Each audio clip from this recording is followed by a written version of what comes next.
The rifle shot cracked through the cold March air like a whip across bare skin, and Nora Shelton did not flinch.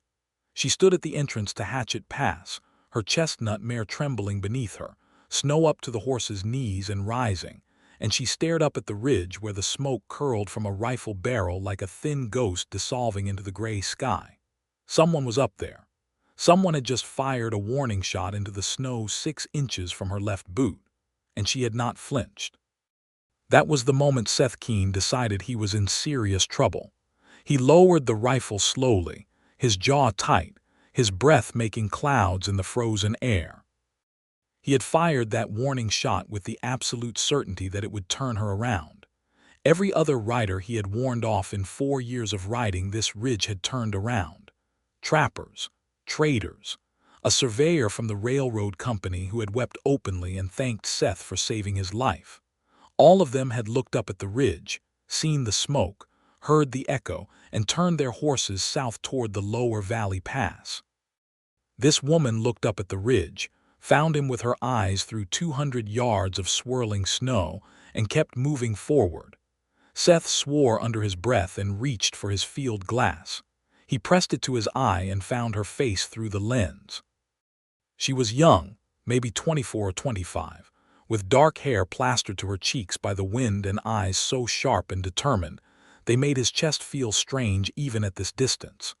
She was pulling a loaded pack mule behind her, and the mule was not happy about any of this, but she was managing it with one hand while she shielded her eyes with the other and looked directly up at him.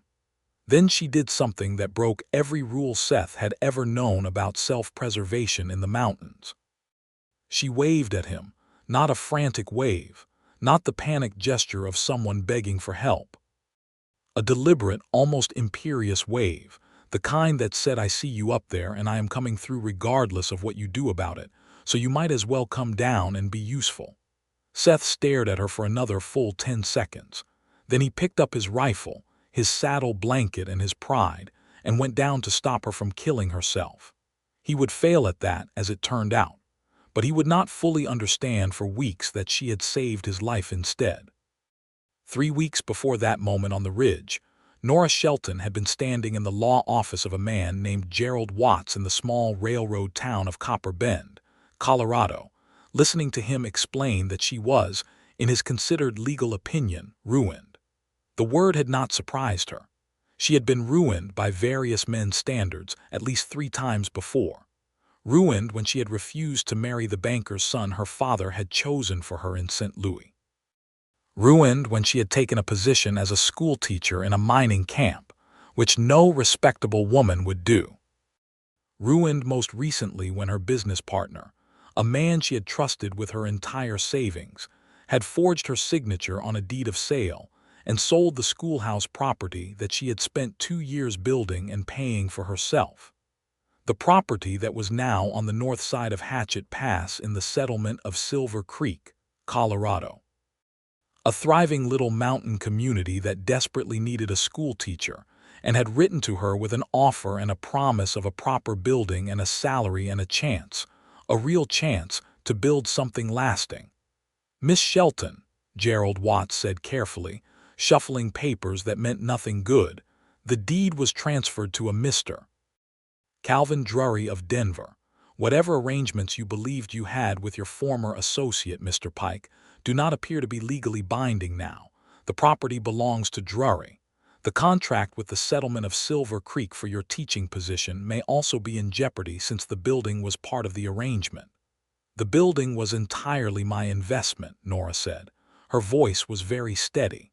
"The money came from 4 years of savings, every dollar of it. I understand that and I'm sorry for it. But without the deed in your name and with Mr. Pike having apparently left the territory—" "He has not left the territory," Nora said. "He is in Silver Creek. He is waiting for me to arrive so he can tell me to my face that the arrangement has changed and that I now work for Calvin Drury at whatever terms Drury chooses, or I don't work at all." Gerald Watts looked at her over his spectacles with the particular expression of a man who respects a woman, but does not believe she fully understands what she is up against. "Miss Shelton, it is the 1st of March. The mountain pass to Silver Creek Hatchet Pass is not considered safe for travel until late April, at the earliest. The snows this year have been exceptional. I would strongly advise you to wait until the thaw. If I wait until April, Nora said, folding her hands in her lap with a deliberateness that had frightened tougher men than Gerald Watts, Calvin Drury will have had 2 months to arrange the terms of my employment to suit himself, to replace me if he chooses, and to ensure that my only option when I arrive is compliance. The children of Silver Creek have had no teacher for 8 months. I have a curriculum designed, materials purchased, and a promise made. I intend to keep it. But the pass— Thank you for your time, Mr. Watts, Nora said and stood up. She had left his office with $52 in her purse, a horse she had named Clover, a mule she had named Douglas, and a wagon full of books, slates, chalk, 2 winter quilts, a cast iron skillet, and enough dried provisions to last 6 weeks if she was careful. She had also carried, tucked inside her coat against her chest, a letter from a woman named Margaret Hale in Silver Creek who had written to her 4 months ago and said, "Miss Shelton, we need you desperately. These children need you. Please come as soon as you can. We will hold a place for you no matter what anyone says."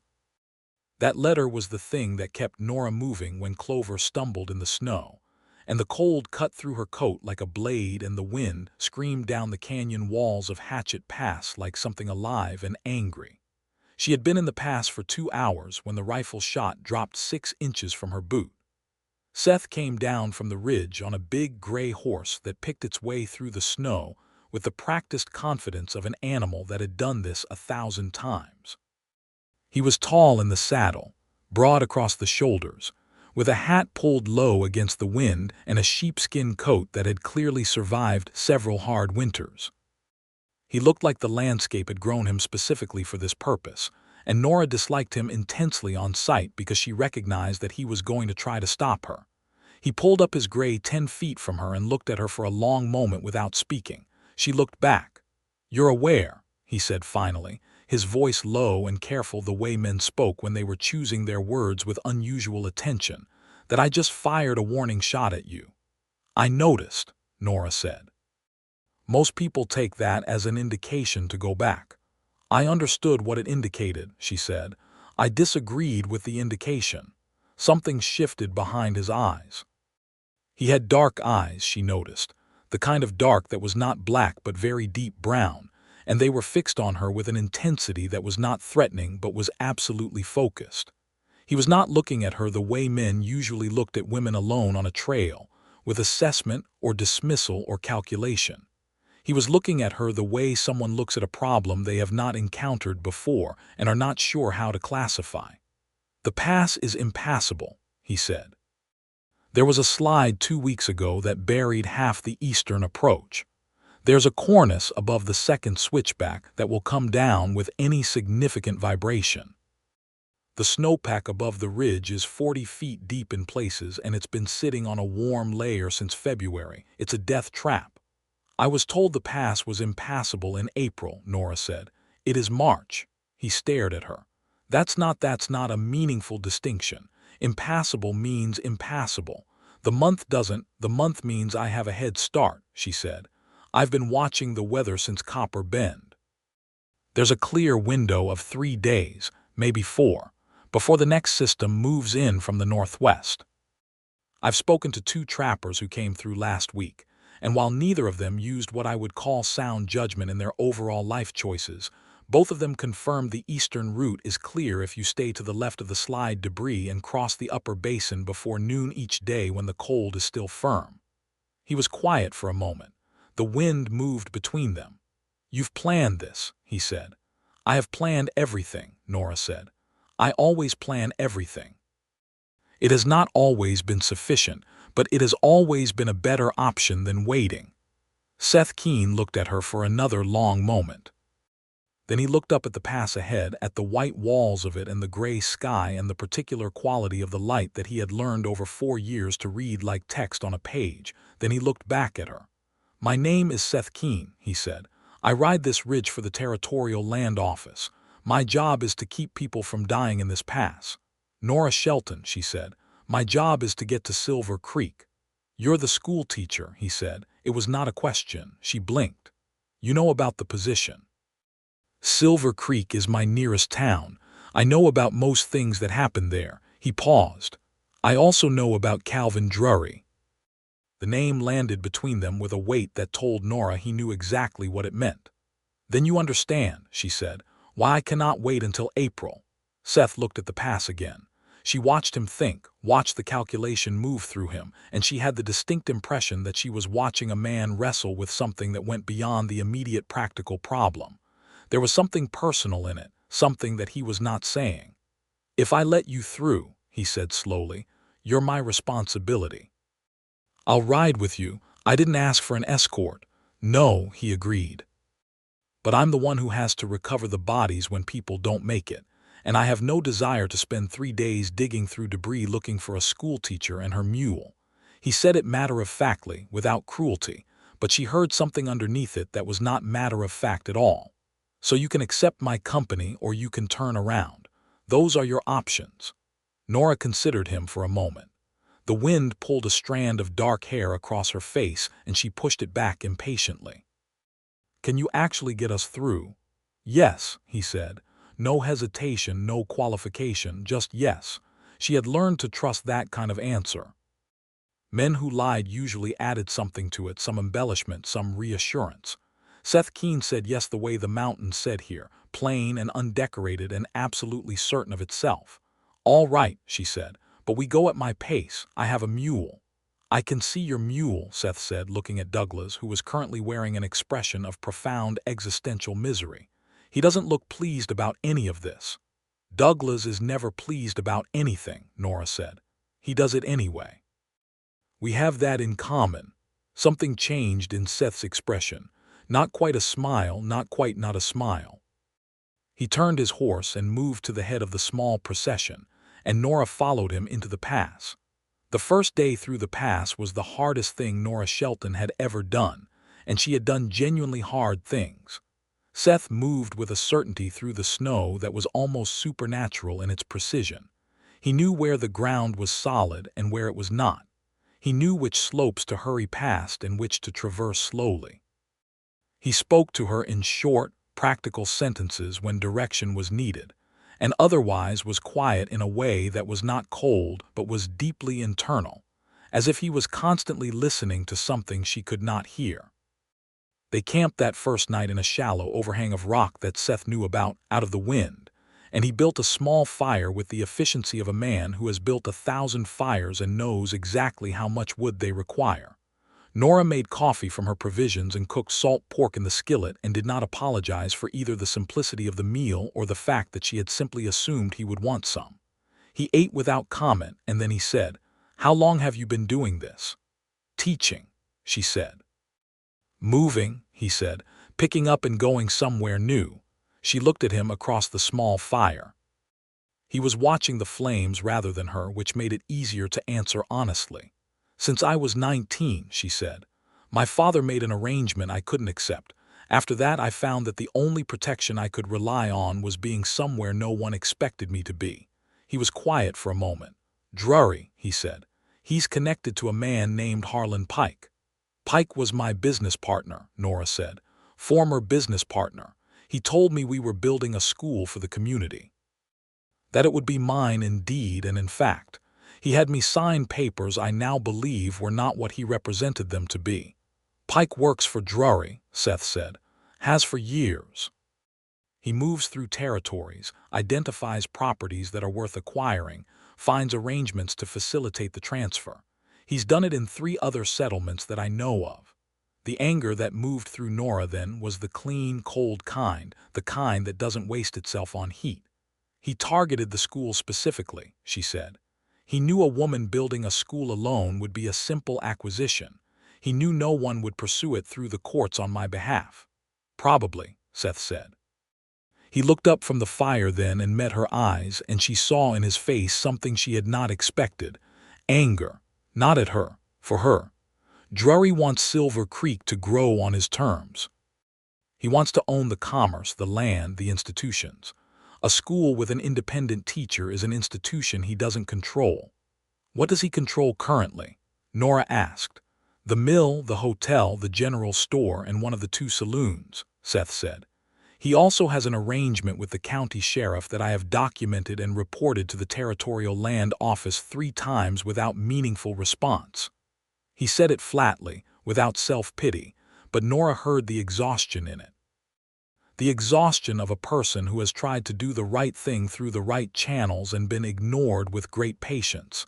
Is that why you're here? She asked. On the ridge, watching. He looked at her with an expression that was very careful. I was appointed to the ridge position 8 months ago. It was represented as a promotion. I have come to believe it was meant to remove me from Silver Creek, where I was making inconvenient observations. The fire crackled between them. Outside the overhang, the wind moved through the pass like a slow, cold river. So they moved you to a post where your only job is to turn people away from the town, Nora said. That is not the official description of the position, Seth said, but that is the practical function. He looked at the fire again. It has been, yes. Nora set down her coffee cup carefully. And you were going to turn me away, she said. I was going to turn you away, he agreed. Because the pass genuinely is dangerous and I have seen what it does to people who underestimate it. That part was true. He paused. The part where it would also have been convenient for certain people in Silver Creek if the new schoolteacher didn't arrive, until Drury had his arrangements in place. I became aware of that aspect of the situation approximately 2 minutes after I saw you weren't going to turn back. There was a long silence. Nora looked at him across the fire and felt something she was not prepared for and did not immediately name. It was not simply liking him, though she found she did, with a clarity that surprised her. It was something closer to recognition, the particular feeling of encountering a person who has been navigating the same landscape you have, by a different route, and arriving at the same conclusions by the same quality of stubborn, careful thinking. How long have you been on that ridge alone? She asked. 8 months, he said, approximately. That's a long time to be alone. He didn't answer immediately. He picked up a small stick and turned it in his fingers. It's better than being in a place where you can see the injustice and can't stop it, he said finally. At least on the ridge you can stop the ones you can see. You stopped me, she said. Tried to, he said. Something in the set of his mouth changed, and it was definitely not a smile, but it was in the same family. You turned out to be unstoppable. I prefer practical, Nora said. Yes, he said. I can see that. They slept on opposite sides of the fire with appropriate distance between them, which Nora had expected, and Seth maintained with the same careful precision he applied to everything else. She lay awake for a while listening to the wind and to the distant sound of the mountains settling, which Seth had told her was normal and not a precursor to a slide. And she thought about what it meant that the one person she had found on this mountain, who was not trying to use her, had been placed here specifically to keep her away from the place she needed to be. She thought about how that was exactly how life had always worked for her, and how she had always found the one honest person in the arrangement anyway, usually by accident, usually at the worst possible moment. She fell asleep wondering what Seth Keen looked like when something made him genuinely happy. The second day through the pass was different. The landscape changed as they climbed higher, the canyon walls narrowing and then opening into a high basin that was a kind of brutal, silent beauty, and Nora found herself pulling up Clover for a moment to simply look at it. The snow was so white it was almost blue, and the sky above was the hard, clear indigo of high altitude, and there was nothing in any direction that was man-made or man-owned. It was simply the world before anyone had had a chance to ruin it. Seth had stopped too, a few lengths ahead of her, and was watching her look at it. It's beautiful, she said. She had not intended to say it to him. It simply came out. Yes, he said. He was not looking at the basin. She looked at him and found him looking at her, and they both looked away at the same moment in the particular way of two people who are not yet ready to acknowledge what is happening between them.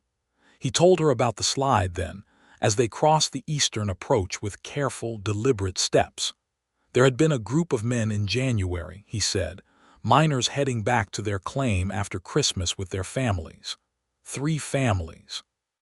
He had not been able to stop them because the weather had looked clear and the snow had been firm, and there was no legitimate reason to turn them back. And then the cornice above the second switchback had come down in the night and the pass had been buried for 6 weeks. He had spent 3 weeks helping dig them out. All of the adults had survived, but 2 of the children had not. He said it quietly and without embellishment, looking straight ahead at the path, and Nora understood then several things simultaneously. She understood why he had fired the warning shot with such certainty that it would work. She understood why he had come down from the ridge when it didn't. She understood the weight he was carrying in the silence between his sentences, and she felt the specific quality of grief in him that belongs to people who have been present for things they could not prevent. "It wasn't your fault," she said. "I know that," he said, knowing it doesn't change what it was. "No," she agreed. "It doesn't." They were quiet for a while after that, but it was a different quality of quiet from the first day. The first day's silence had been 2 strangers maintaining respectful distance. This silence had something warmer in it, something that recognized a shared understanding. In the afternoon of the second day, they hit the problem Seth had been navigating around since morning. The left side of the slide debris, where the trappers had told Nora to go, had developed a new fracture since those men had passed through. A section of the snow wall above it had broken in the night and settled across the only path, not enough to block it completely, but enough to change the snow's stability in a way Seth clearly did not like. He stood in his stirrups and looked at it for a long time, and Nora watched his face. "Is there another route?" she asked. "Not at this elevation," he said. "There's a route below, but it adds a day and it goes through a stretch of canyon that narrows to about 8 feet in one section. With the mule, it could be difficult." "But it's certain," she said. "Certain enough," he said. "Then we go that way," Nora said. He looked at her. "It's going to be cold tonight. That canyon holds the freeze longer. We'll need to make a better camp than last night." "Tell me what you need," she said simply. He told her and she listened, and they went the lower route. It was harder than the upper path, but it was solid beneath them.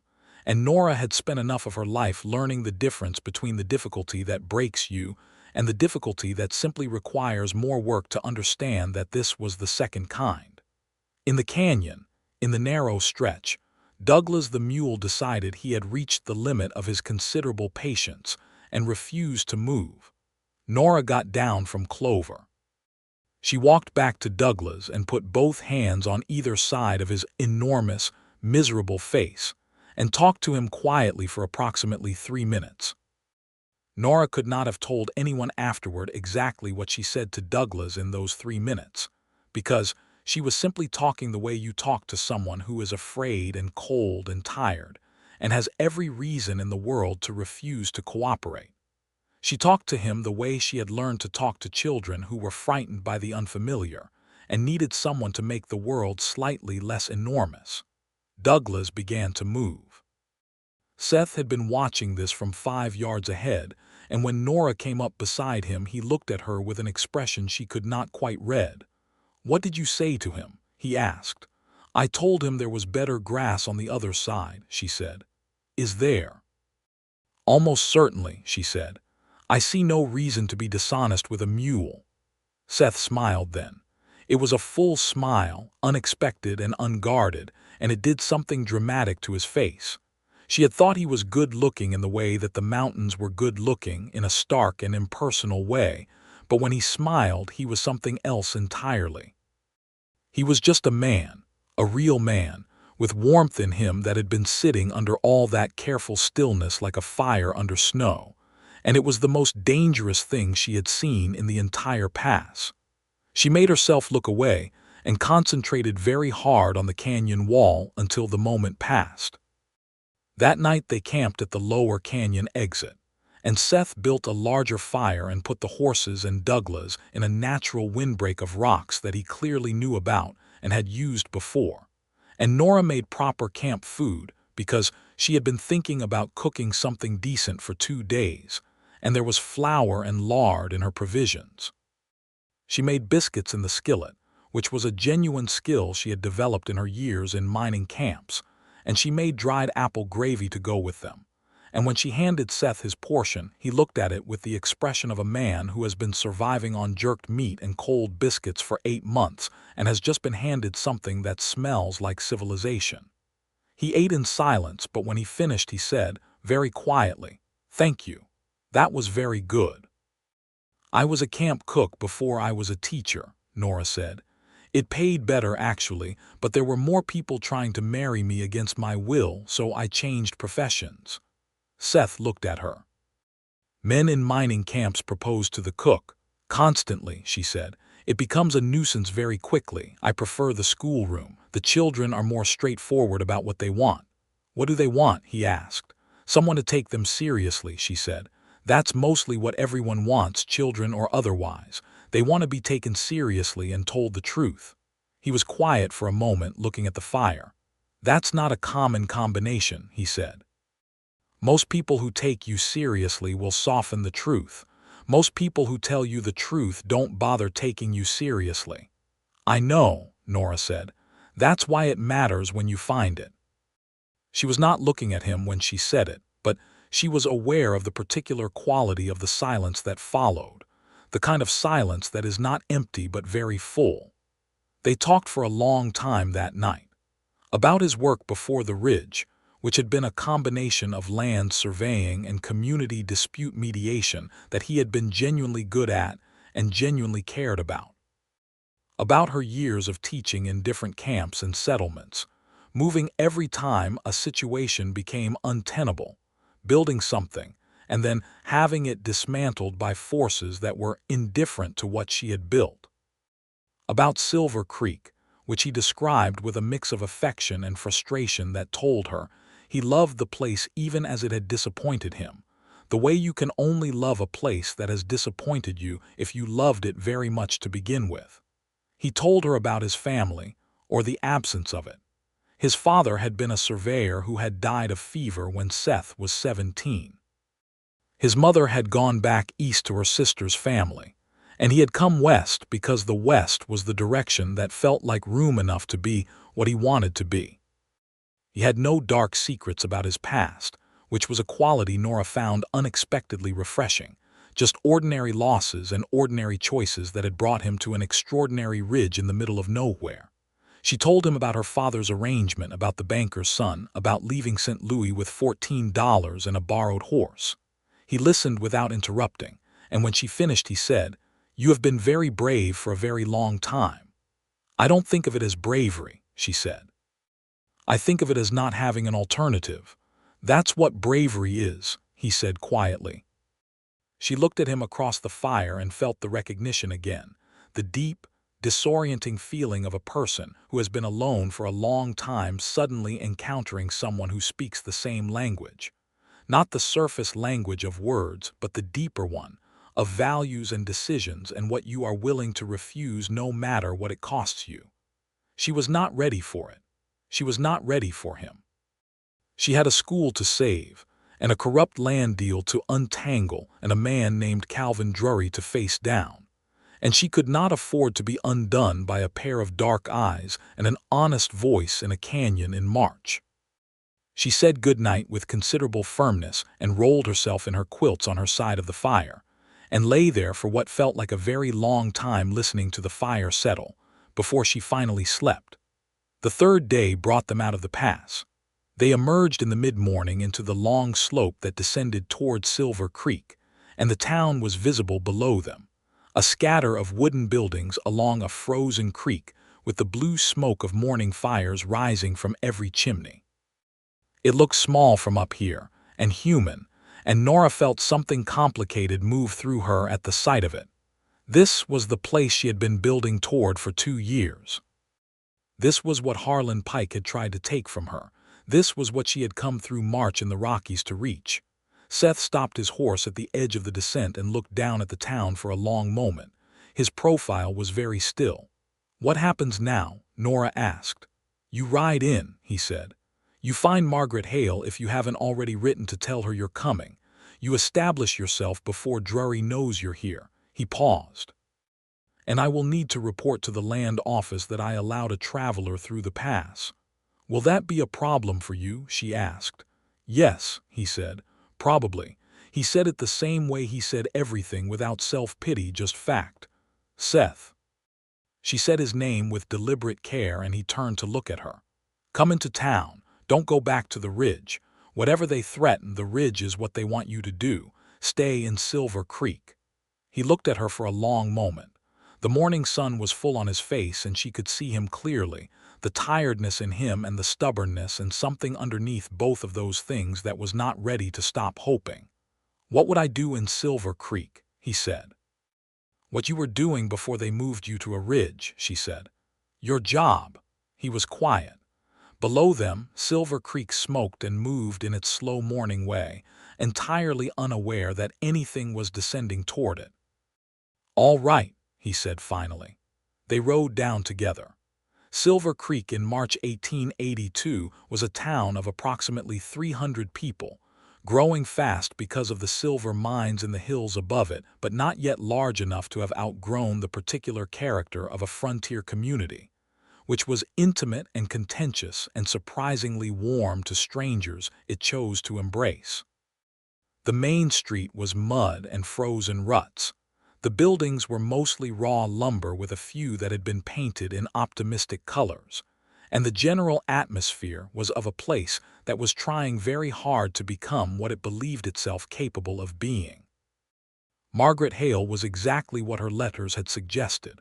A woman in her 40s with a capable face and steady hands, and the quality of absolute reliability that Nora associated with people who had decided long ago what they stood for and had not found reason to revise the decision.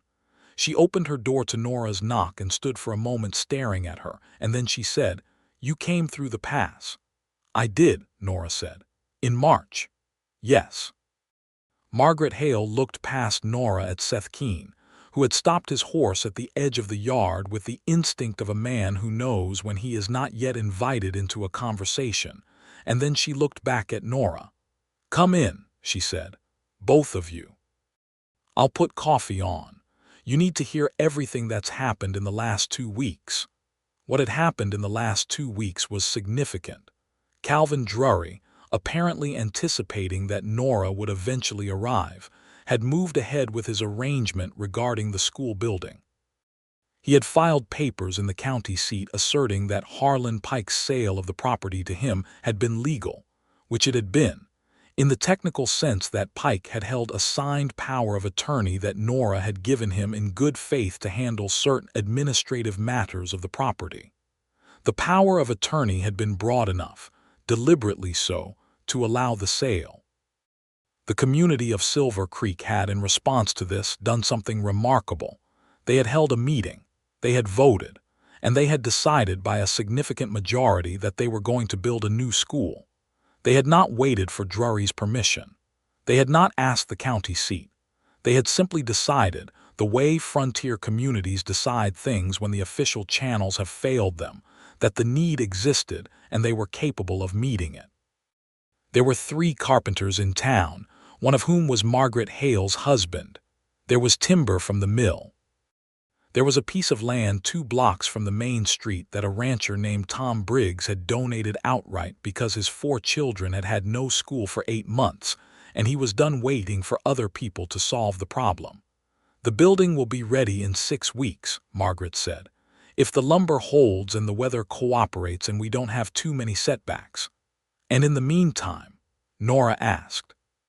"In the meantime," Margaret said, "I have a parlor and 4 children who are behind in every subject." Nora looked around Margaret's parlor, which was large and warm and had a fireplace and enough space, if you moved the furniture, for 12 children to sit. "I can work with this," she said. Seth had been sitting in the corner of the parlor listening to all of this with the focused attention of a man cataloging information, and now he said, "What does Drury intend to do about the new school?" Margaret looked at him carefully. There was history in her look, Nora noticed, the history of 2 people who know each other in the specific way of a small town. "He intends to challenge the land donation through the county," she said. "He has a lawyer in Denver who specializes in that kind of thing. Tom Briggs made the donation properly, Seth said. Tom Briggs had a lawyer too, Margaret said, and the corner of her mouth moved in a way that suggested Tom Briggs's lawyer had been chosen specifically to counter Drury's. It was properly executed and filed. Drury can challenge it, but he'll lose, according to Tom's lawyer. The question is whether Drury has enough influence with the county judge to make Tom's lawyer's opinion irrelevant. Seth was quiet for a moment. Then he said, "The arrangement between Drury and Sheriff Connors, has that continued?" Margaret's expression shifted to something more complicated. "You know about that?" "I reported it 3 times, Seth said, "to the land office. Nothing came of it." "Nothing official," Margaret said carefully. "But word got to a deputy U.S. Marshal in Colorado Springs who has been paying attention. Informally," she glanced at Nora. "I mention this only because it may become relevant. Things may be changing, slowly, but they may be changing." Nora was watching Seth's face as Margaret spoke. She saw something happen in him that she could only describe as a door opening. Not dramatically, not with visible emotion, just the particular brightening of a person who has been in the dark for a long time and has just seen light under a door. It made her chest ache in a way she was not prepared for. She looked down at her coffee cup. That evening, Nora established herself in the spare room of Margaret Hale's house, which was small and clean and had a window that looked out toward the mountains. And she could see, if she looked at the right angle, the ridge where Seth had stood 3 mornings ago with his rifle and his warning shot and his certainty that she would turn back. She had not turned back. It seemed important, looking at that ridge from this room, to understand that the decision not to turn back had brought her to this room, to this community, to this chance. And it had also brought her to Seth Keene, which was a fact she was attempting to file under practical developments and not yet succeeding.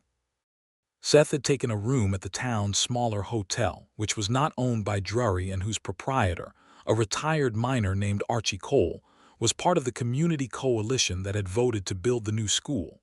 Archie had shaken Seth's hand when he arrived and said, without preamble, "Glad you're back.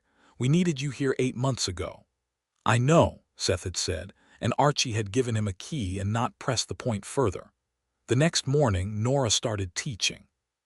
She started with 9 children in Margaret Hale's parlor, ranging in age from 6 to 13, and she used the slates she had brought from Copper Bend, and the books she had packed on Douglas, and the particular quality of focused, joyful attention she brought to every classroom, which was the thing that made her teaching different from other people's teaching.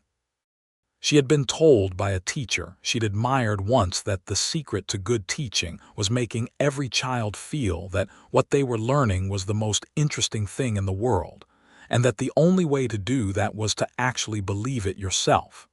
Nora had found this to be true. She genuinely found everything interesting. Mathematics, literature, history, natural science. She approached all of it with the same focused wonder she brought to a mountain pass in March, which was to say with complete attention, and the working assumption that it would yield something remarkable if you looked at it carefully. By the end of the first week, 11 children were coming. By the end of the second, there were 15, and Margaret's parlor was genuinely full. Seth spent those 2 weeks doing something that was not quite his official job, but was the work he was actually suited for. He talked to people. He listened to people. He documented things. He had kept records, meticulous and precise records, of his time on the ridge, of every rider he had turned back and why, of every note he had sent to the land office, and every non-response he had received. He had records of conversations he had overheard and of patterns he had observed, and of the 3 specific instances he knew of where Sheriff Connors had declined to investigate a complaint against Drury's interests. He brought these records to a man named James Whitfield, who was Silver Creek's only lawyer and had been cautiously navigating the political reality of the town for 3 years. Whitfield looked at Seth's documentation with the expression of a man who has been waiting for exactly this particular collection of papers. "You kept all of this," Whitfield said.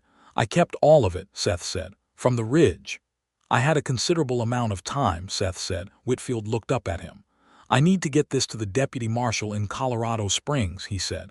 I know, Seth said. I can deliver it. It would be better, Whitfield said carefully, if you stayed in Silver Creek. Your presence here is having an effect on people's willingness to talk. You're known, you're trusted. He paused. Your presence also appears to be having an effect on certain other elements of the situation. Seth looked at him. Drury's lawyer came to see me yesterday, Whitfield said. He was asking questions about you, about why you came back.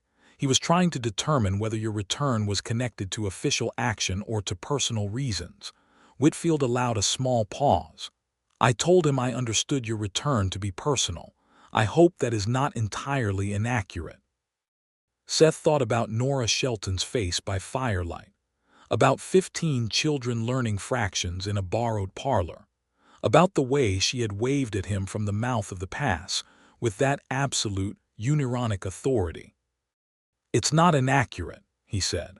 What happened in Silver Creek over the next 4 weeks was the kind of slow turning that frontier justice occasionally managed when enough people decided they were done being patient. The deputy marshal from Colorado Springs arrived on a Tuesday with 2 colleagues and official papers. Sheriff Connors was confronted with Seth's documentation, along with 3 additional statements that Whitfield had gathered, and the confrontation went badly for Connors in a way that was swift and public enough to be clearly understood by anyone watching. Connors resigned by Thursday. His replacement was a man named Abel Marsh, who had no relationship with Drury and no interest in developing one. Drury's challenge to Tom Briggs's land donation failed in county court on the same Friday that Connors resigned, as if the territory had decided to deliver its verdict on multiple fronts simultaneously. The judge in question had, according to careful speculation around the hardware store, received a communication from the deputy marshal's office the previous week that had adjusted his perspective on certain matters. Harlan Pike, when a warrant was issued for his arrest on charges related to fraud and misrepresentation, was found to have already left the territory.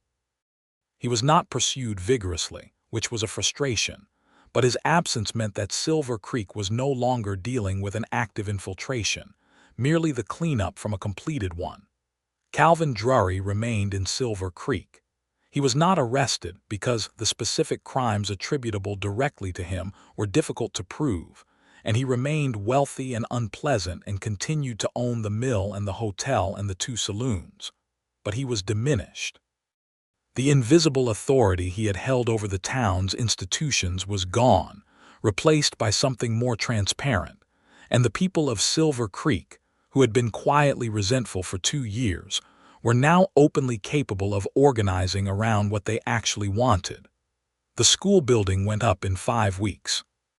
Tom Briggs's timber was good, and the 3 carpenters were skilled, and the community turned out on weekends to help in the way of frontier communities that understand buildings as communal projects. Seth swung a hammer alongside Tom Briggs and Archie Cole and Margaret Hale's husband William, and Nora brought lunch every Saturday without being asked, and nobody made any comment about this arrangement because it was simply obvious and sensible, and the kind of thing that people in small places recognize without needing to name. She watched him work. She could not help watching him work, because he worked with the same quality he brought to everything: complete attention and no wasted motion, and a kind of quiet pleasure in physical competence that she found genuinely beautiful. He was not showing off. He was just doing the work, and the work was good, and he was clearly happy in a way that she had not seen him be in the past or in the first weeks in town.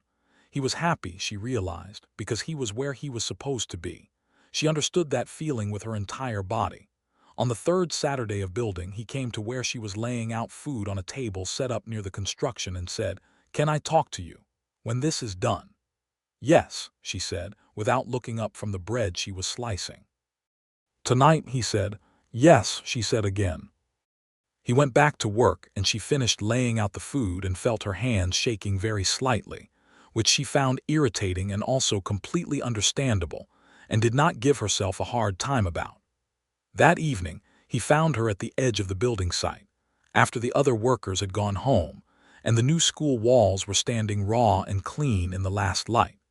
She was looking at the building with the particular expression she wore when she was doing several kinds of thinking at once.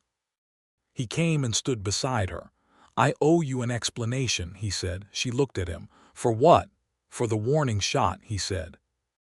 "I told you it was because the pass was dangerous, and that was true. But the full truth is that there had been pressure indirect, never explicit but clear enough, from the land office to keep passage restricted this spring. I was told the conditions made it necessary. I believed the conditions part because it was true. I did not question the rest of it as carefully as I should have." "You were set up," she said. "You know that." "I was set up," he agreed.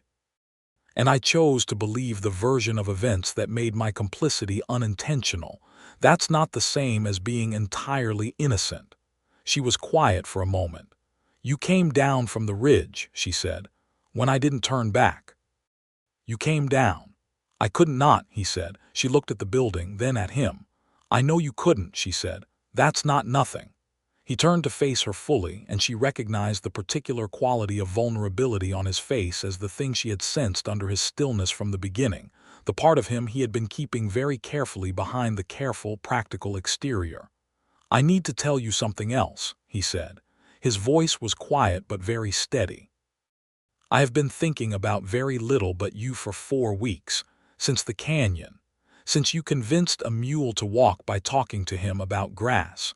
The corner of his mouth moved. "I am not in the habit of telling people things I haven't fully thought through, so I have been fully thinking this through. And what I have arrived at is that I believe you are the most extraordinary person I have ever known, and I don't want to pretend otherwise for the purposes of being appropriate, because I have been appropriate for 8 months on a ridge, and it was a complete waste of time." Nora felt something happen in her chest that she was not going to try to describe. She looked at him for a long moment. "I have been telling myself," she said carefully, "that I had too much work to do to be undone by you. I have been telling myself this with diminishing conviction for approximately 3 weeks. And now," he said, "and now I have a school building," she said, "which was the work I needed to do, and I find that I am in fact undone." She said it very precisely, as if it were an assessment rather than a confession, but they both knew it was both. "I would very much like you to kiss me, Seth Keen." He kissed her. It was not a tentative kiss or a polite one. It was the kiss of two people who have been in extremely close quarters in dangerous conditions for 3 days, and have been carefully, determinedly not kissing for 4 weeks, and who have now been given permission. It was warm and certain, and when it ended they were both very quiet for a moment, in the way of people who have just stepped into a country they cannot come back from and are taking stock of the new landscape. "Well," Nora said. "Yes," Seth said. He looked very slightly undone himself, which she found deeply satisfying. "I have 15 children to teach in the morning," she said. "I know," he said, "so I cannot stay here indefinitely."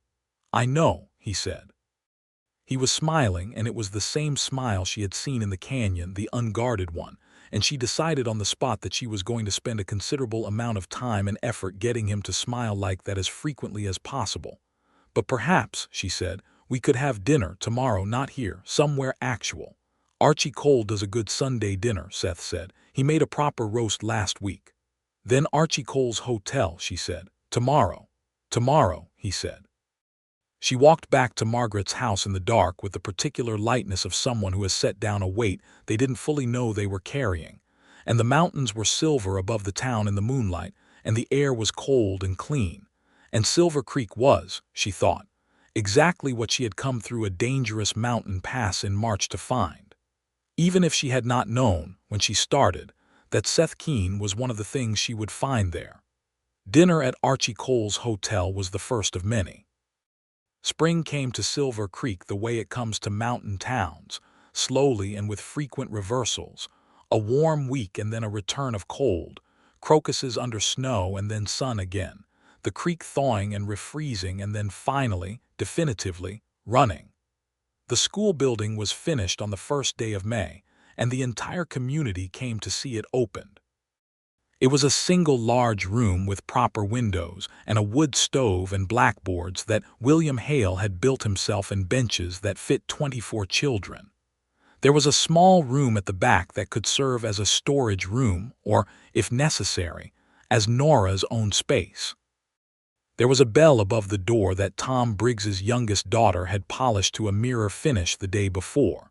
When Nora rang it for the first time, 22 children came running across the spring mud of Silver Creek streets. She stood in the door of the school and watched them come, and she felt the specific, profound satisfaction of a person who has not been beaten by the thing that tried to beat them, which is a feeling unlike any other in the world.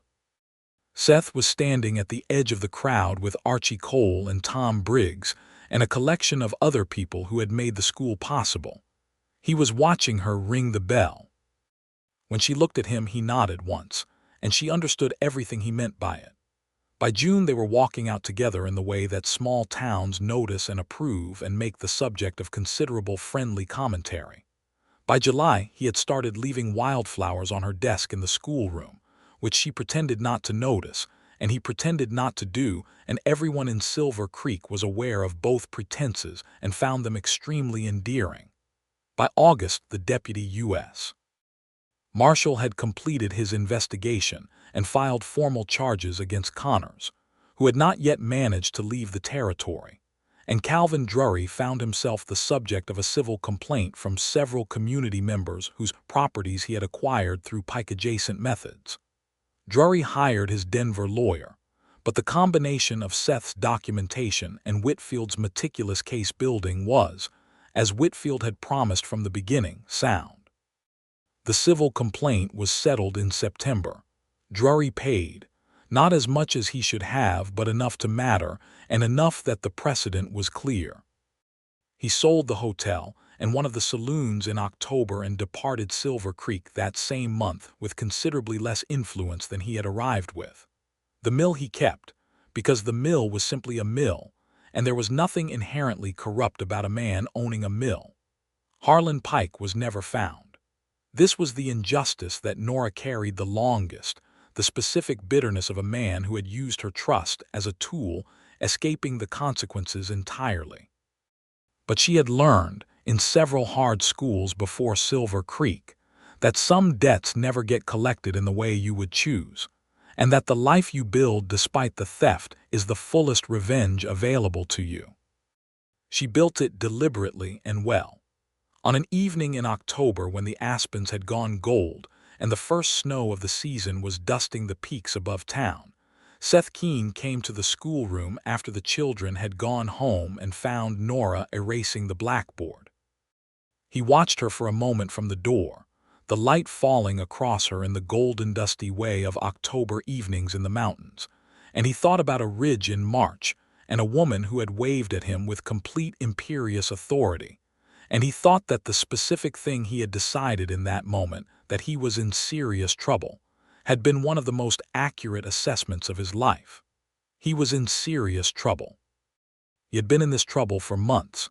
He had the very pleasant, disorienting certainty that he would be in this trouble for the rest of his life if Nora Shelton would allow it. He crossed the room. She turned from the blackboard and looked at him. "You have chalk on your face," he said. "I always have chalk on my face," she said. "It's occupational." "I know," he said. "I find it very charming." She looked at him with the expression she wore when she was not entirely sure he was serious but was hoping he was. "Seth, I have a question," he said. She set down the eraser. She was looking at him with full attention, the same quality of attention she gave everything that mattered. "Nora Shelton," he said, "I have been watching you since March. On a ridge and in a canyon and over a fire and across a dinner table and through the window of a schoolroom. I have been watching you be exactly who you are, which is someone with the best mind and the bravest heart I have ever encountered, and I have been in love with you for most of the time I have been watching, and I would very much like to marry you if you are willing." The silence lasted approximately 3 seconds. "Yes," she said. "Obviously yes." He kissed her in the schoolroom in the golden October light, and when they stopped she pressed her forehead to his shoulder for a moment, which was a thing she had never done with anyone in her life, and felt the specific peace of it. "Obviously," he repeated with great amusement. "It is obvious," she said into his shoulder. "I came through a mountain pass in March. What else would I do at this point?" He laughed, and it was full and warm and completely unguarded, and she thought it was the best sound she had heard since the school bell on the 1st of May. They were married in December in the Silver Creek Church, with Margaret Hale standing up for Nora and Tom Briggs standing up for Seth because Tom had said, when asked, that he considered Seth personally responsible for his children learning to read, and he would be honored. Archie Cole made a dinner at the hotel for the whole community, which was 240 people by December because Silver Creek had continued to grow, and the celebration went late into the evening, and nobody complained about the noise because the whole town was making it.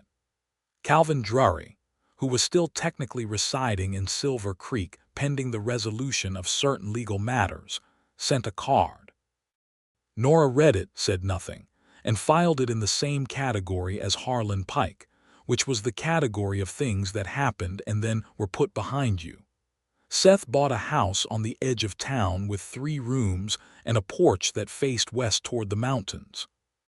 It needed work, and they did the work together over the winter, evenings after Nora's school day and Seth's work at the land office, which he had returned to in the official capacity of district land agent for the Silver Creek region, a position that had been created specifically because Whitfield had argued persuasively that the territory needed someone competent and trustworthy in this region doing this work.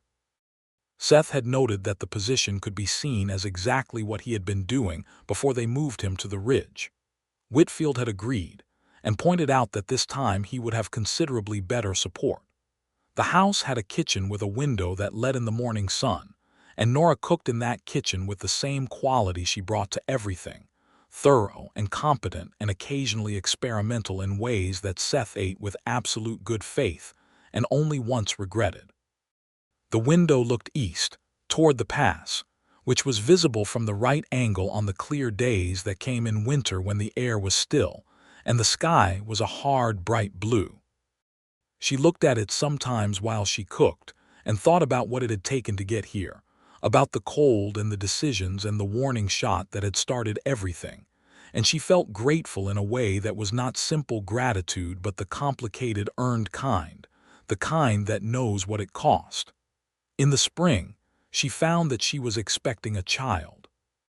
She told Seth on a Tuesday evening matter-of-factly because she was a person who delivered information clearly and without embellishment, and he sat very still for a moment, and then he put his face in his hands, which was not his customary response to information of any kind, and she said, "Seth," and he looked up and his eyes were bright and he said, I know, I'm all right, I'm all right." "You're all right," she confirmed and took his hand. Margaret Hale was the second person they told, and her response was to immediately begin knitting something in yellow wool and to express, without being asked, opinions about the appropriate diet for an expectant mother in a mountain climate. Nora accepted this with the practical grace of someone who knows when to argue and when to simply eat more dried apricots.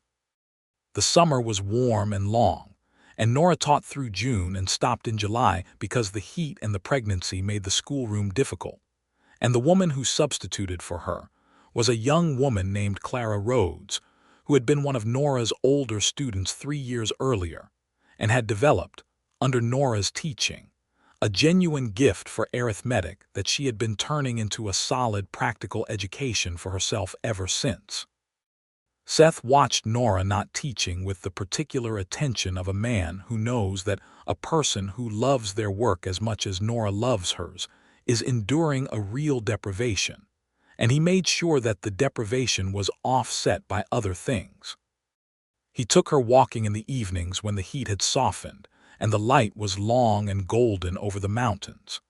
He read to her in the evenings from the book she had brought in on Douglas, who was now living in excellent comfort in Tom Briggs's stable, and had apparently communicated his territorial nature so clearly to the other horses that they left him entirely alone. He talked to her about everything he was working on and thinking about and considering, because she was the best thinking partner he had ever known, and the sound of her thinking alongside him was one of the great pleasures of his life. He told her this one evening on the porch plainly, the way he said everything important. She looked at him with the expression that meant she was managing a more significant emotional response than she generally displayed publicly. "You are very good for me," she said, "Seth Keen." "We are good for each other," he said. "Yes," she said. "That too." In September, on a day when the aspens had just begun to turn and the air had the first bite of autumn in it, their son was born. The birth was attended by the town's doctor, who had arrived in Silver Creek the previous spring, and was a source of considerable relief to everyone who had previously made do with the local midwife alone. It was long and difficult in the way of first births, and Nora was magnificent in the way she was magnificent at everything, focused and stubborn and refusing to be defeated by the process. And when it was over and the doctor placed the baby in her arms, she looked at him for a long moment with an expression Seth had never seen on her face before. It was not the careful, controlled expression she wore when she was thinking. It was not the engaged, bright expression she wore when she was teaching. It was something older than either of those, something that was simply love in its most unguarded form, the kind that doesn't have anything to protect because there is nothing more important than what is in front of you. Seth sat beside her and looked at his son and felt the mountain-sized weight of it, the enormity of this small person who existed now and had not existed before. "He needs a name," Nora said. "Yes," Seth said. He had been thinking about it for months. He had a list. He had approached the question, as he approached all significant questions, with considerable care. But looking at the baby, he found that all the careful list-making had resolved itself to a single, obvious answer. What about James? For James Whitfield. Nora looked at him. Whitfield had retired in the spring, gone back to his family in Ohio, with the quiet satisfaction of a man who had done the work he came to do. He had been the first person in Silver Creek who had looked at what Nora was trying to do and offered practical help without being asked. "James," Nora said, trying it. The baby, as if responding to the sound, made a small noise. "James Keen." "James Keen," Seth said. It felt true the way that true things feel, clear and settled. James Keen grew up in Silver Creek with the particular confidence of a child who has been genuinely loved and taken seriously, who has had a mother who made the world interesting and a father who made it feel safe. He went to the school his parents had built, first as Nora's student and then as her oldest student's student, because by the time James was 11, Nora had trained 2 other teachers, and the school had expanded to 2 rooms and a program that was considered, by the district superintendent, to be remarkable for a mountain community. The superintendent had come to Silver Creek to see it for himself in the spring of 1887, and had gone away with a report that had gotten Nora a letter of commendation from the Territorial Education Board, which she had framed and put on the wall of the schoolroom, and which she used to explain to students that good work gets noticed eventually, which may not happen as fast as you would like, but happens more reliably than people think. Seth's work at the land office had, by 1887, expanded to include the mediation of 3 major land disputes in the region, all of which he had resolved in ways that were fair enough to be lasting and documented carefully enough to prevent future misunderstandings. His reputation in the territory was, as Whitfield had predicted it would become, substantial. He had been offered a position in Denver twice and had declined twice, because Silver Creek was where his work was and where his life was, and he had no interest in exchanging either for a larger office. In the summer of 1888, Nora found herself expecting again. She was 30 years old and felt, she told Seth, exactly the same as she had at 29, which Seth interpreted correctly as a statement about her fundamental nature rather than her physical state. This time the birth was faster, and the baby was a girl, small and dark-haired and possessed of a ferocious expression that made Archie Cole, who came to see her along with most of Silver Creek's population, say that she looked exactly like her mother, which was the highest compliment in Archie Cole's considerable repertoire. They named her Alice, after no one in particular, simply because it was the name that fit her. Alice grew up to be exactly as ferocious as her first-week expression had promised. She argued with James constantly, and learned to read 2 years before she was supposed to, and once, at the age of 5, convinced Douglas the mule, who was extremely old by this point and had been retired to Tom Briggs's stable in absolute luxury, to follow her across a field by talking to him quietly for 4 minutes. Tom Briggs had found this deeply impressive and alarming in equal measure. Seth had watched from the fence with an expression of profound recognition. "She's going to come through mountain passes," he said.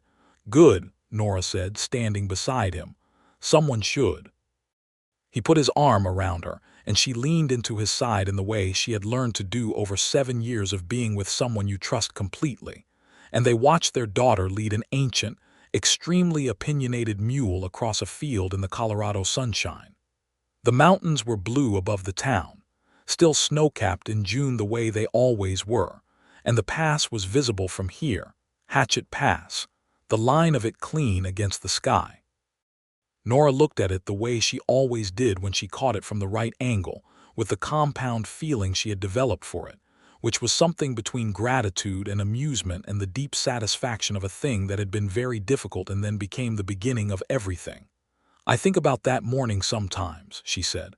"On the ridge, when you fired the warning shot. I think about it every time I look at the pass," Seth said. "You really thought I would turn back," she said. "Everyone turned back," he said. "I know," she said. She was smiling. "What were you thinking when I didn't?" He was quiet for a moment, looking at the mountains. Then he said, "I was thinking that either you were the bravest person I had ever seen or the most reckless, and that either way I needed to know which one." "And," she said. "Neither," he said. "You were just very well prepared and very clear about your reasons." He paused. "It was more intimidating than brave or reckless, if I'm honest." She laughed, and it was the full laugh, the one she kept mostly for him and for the children and for moments like this one, when the sky was clear and the mountains were solid and the world was exactly as large and as manageable as she had always believed it to be. "Nora," he said. She looked up at him.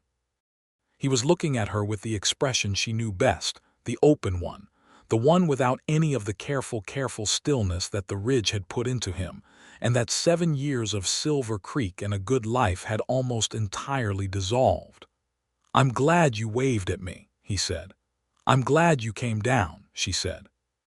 He kissed her temple, and she turned back to watch Alice, who had now led Douglas approximately 40 yards across the field and showed no signs of stopping, and James, who was sitting on the top rail of the fence with a book, pretending not to be impressed by his sister while being obviously deeply impressed by his sister.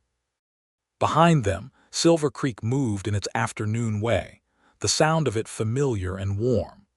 The school bell was just visible above the roofline, polished by Tom Briggs's daughter every spring as she had been doing since the day of the opening, because she was 23 now and married and had 2 children of her own in Nora's school, and she believed in maintaining certain traditions. Seth had received a letter that week from the Territorial Land Office offering him the position of regional superintendent, which was a significant advancement and would require some travel to Denver, but could be based in Silver Creek. He had talked it over with Nora for an entire evening, which was how they made every significant decision, and she had said, "You should take it. It means you can prevent what happened to us from happening to other people in other settlements." And he had said, "It will mean I'm away sometimes." And she had said, "I know. I'll be here." It was that simple and that solid, the way things become when you have spent enough time building them on the right foundation. He was going to write back to the land office on Monday and accept the position. He was going to take it because Nora was right, as she was right about most things, and because the work of making things fair was work that did not stop needing to be done. But this was Saturday, and Alice had now gotten Douglas all the way to the far fence and was clearly preparing to take him back the other way. and James had given up pretending to read and was watching with open admiration. And the sun was warm, and the mountains were clear, and everything in Seth Keen's life was exactly as it should be. He took Nora's hand. She squeezed it without looking at him, focused on their children the way she was always focused on everything that mattered, and he stood beside her in the Colorado afternoon and felt the very particular peace of a man who has found his place and knows it.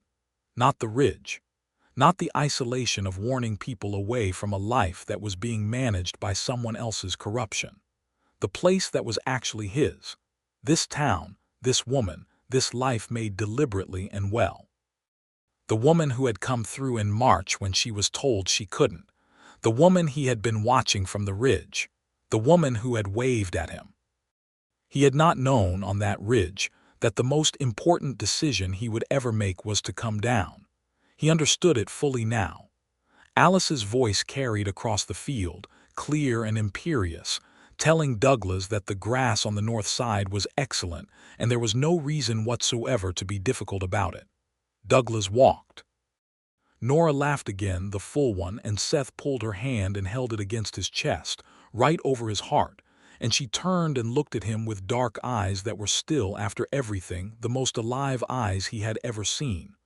"What?" she said. "Nothing," he said. "Everything." She held his gaze for a moment. This woman who had come through a mountain pass in March with $52 and a mule and 15 children's worth of books, and the absolute undefeatable conviction that the work was worth doing and the life was worth building. Then she turned back to their children and their ridiculous beloved mule and their solid, warm town in the Colorado mountains. And Seth Keen kept his hand over his heart, where she had placed it, and watched.